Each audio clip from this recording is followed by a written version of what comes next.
नमस्कार। इन खबर में आपका स्वागत है। मैं विद्याशंकर तिवारी हूँ। लखनऊ में कमलेश तिवारी के हुए सनसनीखेज हत्याकांड में आखिरकार वो दोनों हत्यारे भी पुलिस के हत्थे चढ़ गए, जिनकी शिद्दत से तलाश हो रही थी पिछले 4 दिनों से।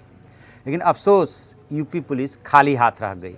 वो यूपी के लखनऊ से लेकर के और शाहजहाँपुर तक निकलते चले गए, बरेली भी गए और न जाने कहाँ कानपुर भी गए आए, लेकिन यूपी पुलिस उन तक नहीं पहुंच पाई। पहुंची कौन? गुजरात की एटीएस। कहाँ से गिरफ्तार हुए? राजस्थान और गुजरात के बॉर्डर से। कैसे गिरफ्तार हुए? उनके पैसे ख़त्म हो गए थे और वो पैसे के लिए अपने घर पे उन्होंने कांटेक्ट किया और वही एक जो उनकी कॉल थी वो उनके लिए काल बन गई। और अब जो जानकारी मिल रही है उस जानकारी के मुताबिक पिछले 3 सालों से कमलेश तिवारी की हत्या की साजिश रची जा रही थी। और अभी सोर्सेस के हवाले से ही जानकारी है, चूँकि ऑन द रिकॉर्ड औपचारिक रूप से अभी बातें नहीं कही जा रही। बहुत सारी बातें हैं जो पुलिस शायद बाद में बताए। जो उन्होंने 2015 में भड़काऊ भाषण दिया था, अभी तक पुलिस उसी के इर्द गिर्द उसकी जांच घूम रही है और उसका मानना है कि उसी भड़काऊ भाषण की वजह से ये जो हैं साजिश रचने वाले उनके खून के प्यासे बन गए। तो सबसे पहले इन लोगों ने क्या किया था कि इसी साल मई में जो अशफाक है उसने जो है रोहित सोलंकी के नाम से फर्जी आईडी बनवाई थी। पहले आधार कार्ड बनवाया, फिर आईडी बनाई और ये वहीं पे जो है रहता था।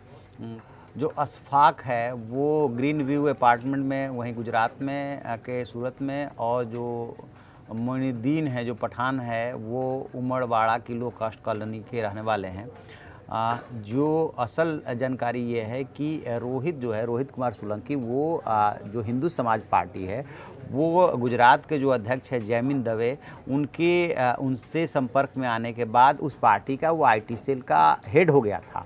और उसके बाद उसने जो है व्हाट्सएप ग्रुप बना करके सारे जो भी पार्टी के नेता वगैरह थे उसमें उत्तर प्रदेश के अध्यक्ष पुष्कर राय मोनू है, वो पश्चिमी उत्तर प्रदेश के प्रभारी गौरव सोलंकी है, उनको ढेर से सारे नेताओं को उसने जोड़ लिया था।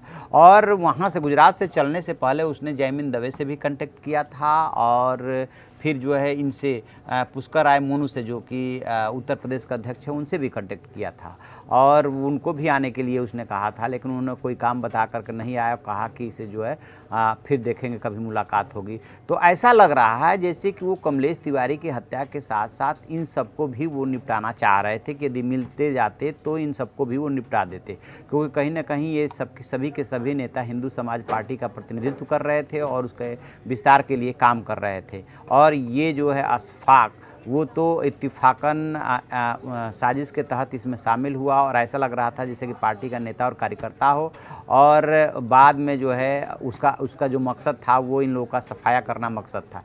लेकिन एक बात है कि इससे भी बड़ी जो बात है कि 3 साल से तैयारी की जा रही थी, कब ये हत्थे चढ़ेंगे, कब इनको निपटाया जाएगा, कि वहाँ से चलने से पहले उत्तर प्रदेश में हर ज़िले में इन्होंने अपने कांटेक्ट बना लिए थे कि कहाँ पे किससे कैसे मदद लेनी है।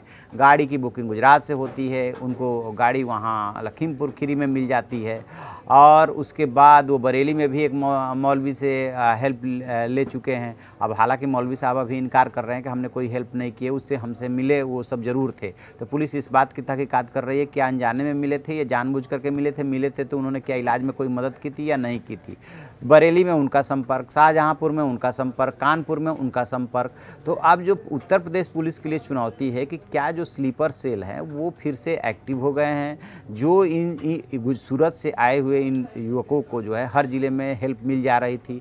और एक बात ये भी कही जा रही है कि इसका मतलब कि हेल्प तो मिल जा रही थी, बट उनके पास जब पैसे ख़त्म हो गए तो उन्हें कहीं से फंड मैनेजमेंट नहीं हो रहा था, तो फिर वो गुजरात की तरफ लौटने को मजबूर हो रहे थे।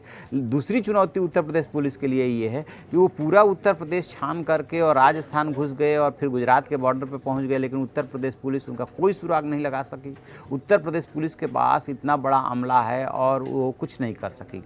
उन तीनों की गिरफ्तारी जो हुई है सूरत से, वो भी गुजरात एटीएस ने किया, और इन दोनों की गिरफ्तारी भी गुजरात एटीएस ने किया। तो उत्तर प्रदेश पुलिस ने अभी तक क्या किया? उत्तर प्रदेश पुलिस ने सिर्फ जो बिजनौर के दोनों मौलवी हैं, अनवारुल हक और कासिम, उनको हिरासत में लिया है। बरेली के मौलवी को हिरासत में लिया है। नागपुर से एक और मौलवी की गिरफ्तारी हुई है। तो उत्तर प्रदेश पुलिस के हाथ कुछ नहीं लगा। लगा किसके हाथ? तो गुजरात पुलिस के हाथ, गुजरात ATS के हाथ। ये इनके लिए खास बात है।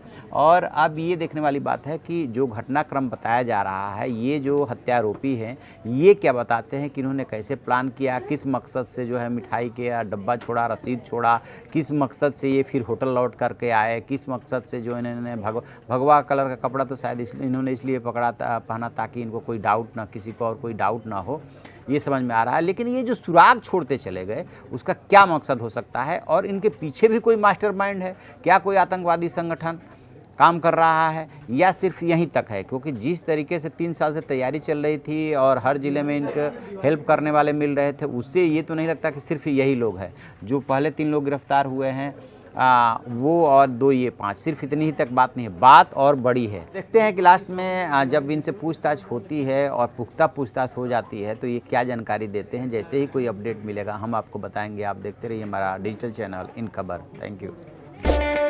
इन खबर चैनल को सब्सक्राइब करें और बेल आइकन दबाना ना भूलें।